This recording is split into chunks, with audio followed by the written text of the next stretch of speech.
Kabar gembira, mulai besok pemerintah akan mencairkan 3 bantuan tunai sebesar Rp225.000, kemudian Rp375.000 dan juga Rp900.000. Di mana ketiga bantuan tunai tersebut akan dicairkan kepada para penerima bansos yang masuk dalam desil 1 hingga desil 4. Nah, bantuan apa saja yang akan dicairkan mulai besok? Silakan simak informasinya setelah intro berikut ini.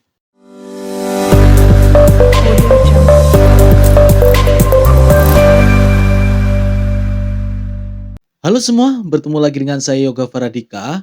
Pada video kali ini saya akan berbagi informasi terkait 3 bantuan tunai yang akan dicairkan oleh pemerintah kepada para penerima bansos. Namun bagi sahabat sosial yang baru tahu channel ini, silahkan di-subscribe terlebih dahulu ya. Karena pada channel ini saya akan berbagi informasi terkait update pencairan bansos setiap harinya. Oke sahabat sosial, hingga saat ini pemerintah masih terus konsisten membantu para masyarakat yang tergolong dalam kategori keluarga miskin dan juga miskin ekstrim melalui penyaluran bansos atau bantuan sosial. Bahkan pada bulan Juli ini pemerintah sedang gencar-gencarnya menyalurkan beberapa bansos kepada penerima manfaatnya. Ada yang dicairkan melalui bank himbara seperti Bank BRI, BNI, Mandiri dan juga untuk Bank BSI. Dan ada juga yang dicairkan melalui pencairan PT Pos Indonesia dan juga titik komunitasnya seperti kantor desa dan juga kantor kelurahan. Nah, kabar gembiranya lagi bahwa mulai besok akan ada 3 bantuan tunai yang akan dicairkan oleh pemerintah kepada para penerima bansos yang masuk dalam desil 1 hingga desil 4. Namun perlu diketahui ya sahabat sosial bahwa tidak semua penerima bansos bisa mendapatkan pencairan ketiga bantuan tunai ini. Namun hanya bagi para KPM yang memenuhi syarat dan kriteria saja. Nah, bantuan apa saja yang akan dicairkan dan apa saja syarat dan kriterianya? Silakan simak video ini hingga selesai dan jangan di-skip agar tidak salah paham atau gagal paham dalam menyerap informasinya. Oke sahabat sosial, pertama-tama saya akan jelaskan terlebih dahulu ya syarat-syarat dan kriteria yang akan mendapatkan pencairan ketiga bantuan tunai tersebut. Pada dasarnya, penerima bansos umumnya ditentukan berdasarkan data dalam DTSEN atau Data Tunggal Sosial Ekonomi Nasional. Ini merupakan sistem terbaru pengganti DTKS atau Data Terpadu Kesejahteraan Sosial. Artinya, semua penerima bansos datanya harus masuk dalam DTSEN agar bisa mendapatkan bansos dari pemerintah. Namun tidak hanya itu saja ya, penerima bansos harus merupakan warga Indonesia atau WNI yang memiliki KTP dan juga kartu keluarga. Yang mana nomor induknya ini juga harus valid dan terdaftar di Dukcapil. Kemudian syarat yang kedua yaitu harus termasuk dalam golongan keluarga ekstra miskin. Kemudian keluarga miskin dan juga keluarga rentan miskin. Dan di tahun 2026 ini sebagai indikator penentuan kemiskinan, Kementerian Sosial menggolongkan dalam sistem desil dan yang berhak untuk menerima bansos hanya bagi masyarakat yang masuk dalam desil 1 hingga desil 4 saja ya. Itu pun akan diprioritaskan bagi masyarakat yang masuk dalam desil 1 dan desil 2 saja teman-teman. Dan ini juga tergantung pada kuota yang ada di daerah teman-teman ya. Contohnya nih, misalkan jika di daerah sahabat sosial banyak para KPM yang berada di desil 1 dan 2, untuk KPM yang berada di desil 3 dan 4 kemungkinan cairnya itu sangat kecil. Namun, jika di daerah teman-teman, KPM yang berada di desil 1 dan 2 itu sangat sedikit, kemungkinan besar untuk KPM yang berada di desil 3 dan 4 ini bisa mendapatkan pencairan ya. Jadi sudah paham ya teman-teman ya. Kemudian syarat yang berikutnya yaitu bukan termasuk ASN, PNS, TNI Polri dan juga bukan pegawai BUMN dan juga BUMD. Karena pemerintah memang menganggap masyarakat yang bekerja sebagai kategori tersebut sudah dilarang keras untuk menerima bansos. Nah, jadi kalau sahabat sosial merasa layak untuk menerima bansos berdasarkan syarat dan kriteria yang disebutkan tadi, silakan dilanjut menyimak informasinya. Namun kalau sahabat sosial merasa tidak memenuhi syarat dan kriteria yang telah saya sebutkan tadi, kalau tidak mau lanjut nonton juga tidak apa-apa ya teman-teman ya.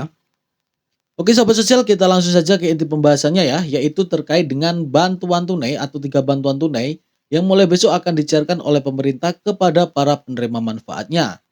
Nah, sahabat sosial, seperti yang kita ketahui bersama ya, bahwa mulai hari Senin kemarin, untuk peserta didik dari jenjang taman kanak-kanak hingga SLTA sederajat sudah mengikuti kegiatan belajar mengajar secara efektif. Sehingga pemerintah saat ini mulai menyalurkan lagi bantuan untuk anak sekolah, yaitu bantuan program Indonesia Pintar ya, atau yang sering disebut dengan bantuan PIP anak sekolah. Bantuan ini merupakan program bantuan pendidikan dari pemerintah Indonesia yang bertujuan untuk membantu anak usia sekolah dari keluarga kurang mampu agar bisa tetap bersekolah sampai dengan tamat pendidikan menengah ya. Di mana untuk bantuan program Indonesia Pintar ini di tahun 2026 ini dicairkan kepada anak sekolah taman kanak-kanak hingga jenjang SLTA sederajat dengan nominal yang berbeda-beda ya. Untuk anak TK dan SD sederajat akan dapat pencairan sebesar Rp450.000 per tahunnya atau setara dengan Rp225.000 per tahapnya ya. Kemudian untuk anak sekolah SMP sederajat akan dapat pencairan sebesar Rp750.000 per tahunnya atau setara dengan Rp375.000. Sedangkan untuk anak SMA sederajat akan dapat pencairan 1 juta hingga Rp1.800.000. Sehingga penerima manfaatnya akan dapat pencairan sebesar Rp500.000 hingga Rp900.000 per tahapnya ya teman-teman ya. Nah, alhamdulillah saat ini untuk bantuan PIP anak sekolah ini sudah mulai dicairkan secara bertahap. Terbukti bahwa di media sosial saat ini banyak yang memposting struk pencairan untuk bantuan ini. Namun untuk pencairan saat ini, pemerintah masih memprioritaskan atau memfokuskan bagi para penerima manfaat yang berada di kelas akhir. Seperti contohnya kelas 6 SD, kemudian kelas 9 SMP, dan juga kelas 12 SMA. Kemudian bantuan yang kedua yaitu bantuan atensi API. Ini adalah bagian dari program asistensi rehabilitasi sosial atau atensi yang mana diselenggarakan oleh Kementerian Sosial Republik Indonesia atau Kemensos. YAPI adalah singkatan dari yatim, piatu dan juga yatim piatu. Jadi, bantuan ini ditujukan khusus untuk anak-anak yang kehilangan orang tua seperti ayah, ibu dan juga keduanya. Dan juga berasal dari keluarga kurang mampu atau rentan miskin ya. Program ini hadir untuk memastikan anak yapi tetap bisa memenuhi kebutuhan dasar, tetap melanjutkan pendidikan, dan juga tidak terjerumus seksualisasi atau penelantaran. Nah, untuk nominal bantuan ini yaitu sebesar Rp200.000 per bulannya ya. Dan untuk mekanisme penyalurannya ada yang dicairkan sebulan sekali dan juga ada yang dicairkan per triwulan atau per 3 bulan sekali, yaitu sebesar Rp600.000. Dan alhamdulillah saat ini sudah ada beberapa daerah yang mengkonfirmasi bahwa di bulan Juli akan menyalurkan bantuan ini kepada penerima manfaatnya. Namun yang harus dipahami oleh sahabat sosial semua, bahwa untuk penyaluran bantuan ini tidak serentak, melainkan akan disalurkan secara bertahap. Dan untuk bantuan yang terakhir yaitu bantuan langsung tunai atau bantuan BLT ya, yaitu untuk BLT dana desa. Atau yang lebih dikenal dengan BLTDD ya teman-teman ya. Di mana bantuan ini nominalnya per bulannya yaitu sekitar Rp300.000.